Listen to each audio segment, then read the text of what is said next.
It is so easy to change up your subscription. All you're going to have to do is log into your account, and then when you go up here to the top, you'll see a circle with your initials in it. Go ahead and click on that, and this menu will pop up. Click on subscription, and you'll see these two kind of boxes. Over here, it'll have your order, what's coming up, and the date that it's coming out. Click on view and edit.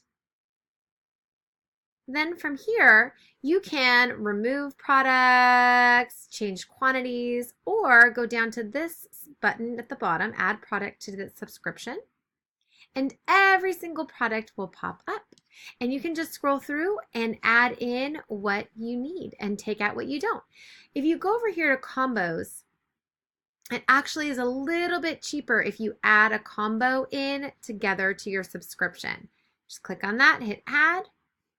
Back to my account, and it will pop up here. You can just remove the things you don't need and keep the things you do.